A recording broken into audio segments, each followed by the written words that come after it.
Muito bem, pessoal, já estamos de volta, descansaram um pouquinho, tomaram um café. Vamos voltar então para a nossa aula.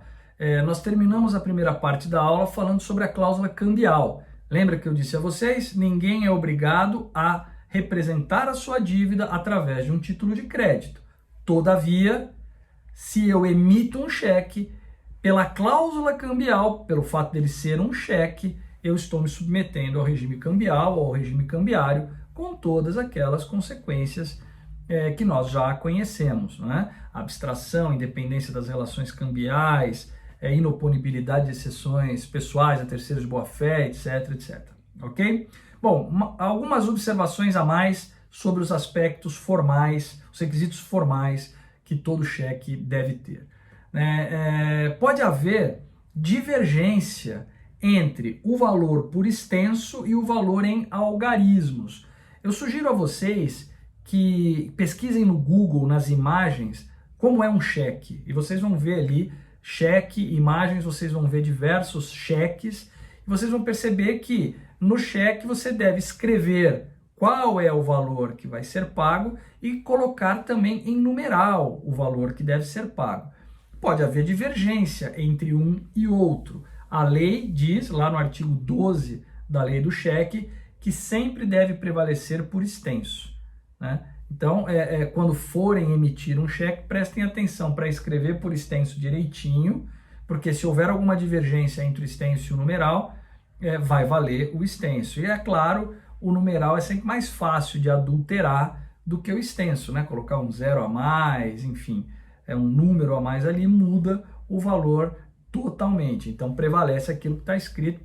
Prestem atenção na hora de emitir um cheque ou na hora de analisar um cheque, se por escrito está muito claro qual é o valor a ser pago, porque em caso de divergência, é o valor por extenso e não em algarismos é que deve prevalecer, ok? Mais uma observação. Pode ser que eu emita um cheque, eu faça o saque de um cheque, e este cheque demore para ser apresentado no banco sacado, né? Que demore 30 dias, por exemplo, para ser apresentado ao banco sacado. E este cheque acaba sendo devolvido por falta de fundos. Nós vamos falar sobre isso daqui a pouco. Eu não posso cobrar juros neste período, no período entre o saque e a apresentação ao banco sacado. Eu só poderei cobrar juros depois da apresentação ao banco sacado, caso esse cheque seja devolvido sem fundos, tá? Mas o banco sacado ele vai pagar exatamente o valor nominal, independentemente do tempo que eu demore para apresentar aquele cheque, tá? O artigo 53, inciso 2 da lei do cheque estabelece isso. Não pode cobrar juros neste lapso entre saque e liquidação pelo sacado, artigo 10, melhor dizendo, né? E os juros só depois da entrega ao título, do título ao banco sacado, aí sim o artigo 53, 2 da lei do cheque. E última observação sobre esses aspectos formais, nós vimos lá que deve constar o nome do banco sacado. Normalmente, na prática, não consta só o nome do banco sacado, consta a agência, o endereço da agência que confeccionou, né, aquele talão de cheque, que é a agência na qual o emitente mantém conta, né, mantém fundos à disposição para pagamento daquele cheque, ok? Bom, data do saque, né? Vimos lá também que deve haver a data do saque, né? Eu tenho que emitir uma data, tem que colocar uma data em que aquele cheque foi emitido. Isso faz muita diferença. Data do saque é algo muito importante. Por quê? Em princípio, o cheque é uma ordem de pagamento à vista, ou seja, a partir do momento em que ele é emitido, ele já pode ser apresentado ao banco sacado para pagamento, no mesmo dia, não tem problema nenhum. Na prática, a gente observava, e ainda existe isso, não com a mesma frequência, mas ainda existe, que as pessoas faziam o tal do cheque pré-datado. Ah, você paga com cheque pré-datado. Na verdade, não é pré-datado, é pós-datado, porque eu coloco ali como data de emissão uma data futura. Para quê? Para que o sujeito que tem aquele cheque, o beneficiário do cheque, apresente aquele cheque ao banco sacado somente a partir daquela data. Me dá um prazo, né, para fazer o pagamento. Era uma forma de financiar, de dar prazos a pagamentos com utilização do cheque. Bom, isso era uma desconfiguração do cheque como uma ordem de pagamento à vista. Então, de acordo com o direito cambial, uma cláusula dessa, bom para dia tal, ou a data de emissão no dia tal, é uma data futura ainda não existente, deve ser considerada como não escrita. Aquele cheque, se for apresentado ao banco sacado, será pago, independentemente de constar lá que deva ser pago daqui 1 mês, daqui 2 meses, pouco importa. Cheque é ordem de pagamento à vista. Ah, mas então não tem valor nenhum este pré-datado, né? Este chorinho, este bom para. Claro, ó, tem valor entre as partes que fizeram o negócio. Então, se eu fui a uma loja e paguei com um cheque e combinei com a loja que ela só depositaria daqui a 1 mês e ela depositou antes, ela pode ser responsabilizada pelos prejuízos, pelo descumprimento da obrigação assumida comigo. Mas o cheque continua sendo uma cambial e o banco vai fazer o pagamento mediante apresentação, porque é uma ordem de pagamento à vista. Então, o banco não terá feito nada errado se tiver pago aquele cheque à loja, mesmo ela tendo apresentada antes do prazo combinado. Quem fez errado foi a loja, e aí eu poderei mover uma ação de indenização contra a loja para me ressarcir de eventuais prejuízos que este depósito antecipado do cheque, né, de que esse resgate antecipado, esse pagamento, possa ter me causado. Às vezes eu não tinha fundos naquele momento, o cheque voltou sem fundos, eu fiquei negativado, enfim. Na prática a gente vê bastante situação, ainda bastante situação assim, apesar de não ser mais tão frequente quanto antigamente. Então, essa questão da data do saque é muito importante. Local do saque.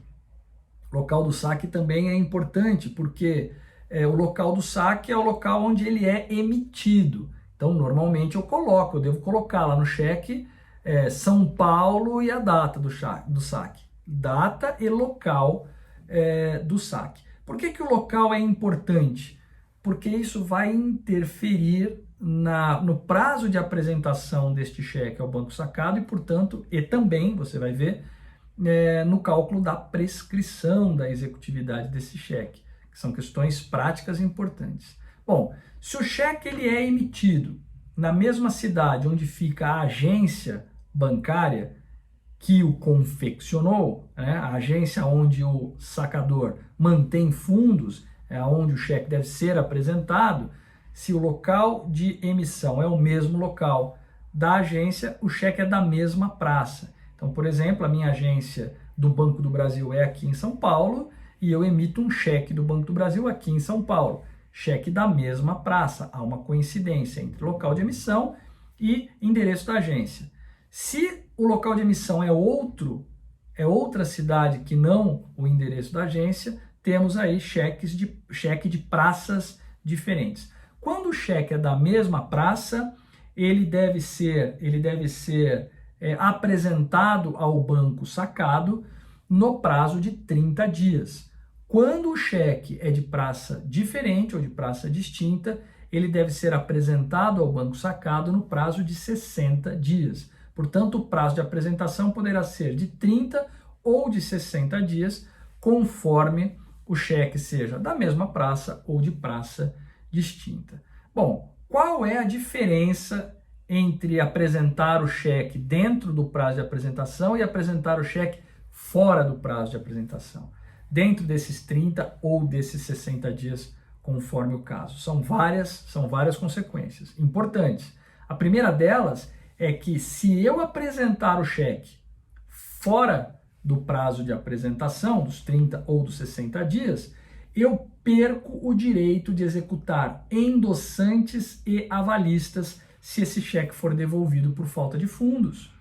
Ou seja, lembra, se eu tenho um cheque com vários endossos, né, todos esses endossantes e os seus respectivos avalistas não poderão ser mais executados. Por quê? Porque eu apresentei este cheque fora do prazo e aí ele foi devolvido por falta de fundos. Eu perco uma boa garantia que eu teria, em razão do regime cambiário, contra esses coobrigados cambiais.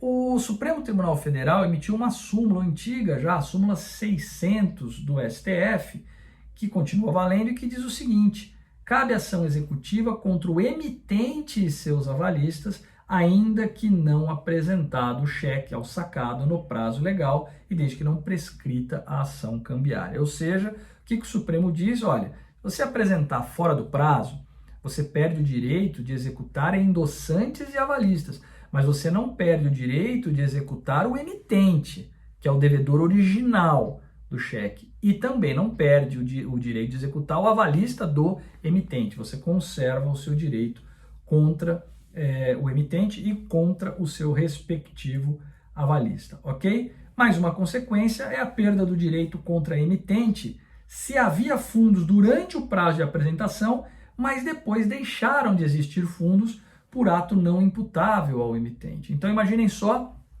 eu tenho um dinheiro lá, a conta está lá, o dinheiro está lá mantido, o cheque ainda não foi apresentado, passou o prazo de apresentação, o cheque não foi apresentado, vem um confisco governamental e eu perdi o dinheiro que estava lá. Quando esse cheque for apresentado, o credor perdeu o direito de recebê-lo, perdeu o direito de cobrar o emitente. Mas, em qualquer caso, a prevalência ou a preservação do direito de cobrar o avalista do emitente, ok? Bom, vamos fazer mais um intervalinho e aí a gente vai voltar com algumas observações sobre circulação do cheque. Até já, pessoal. 1 minuto.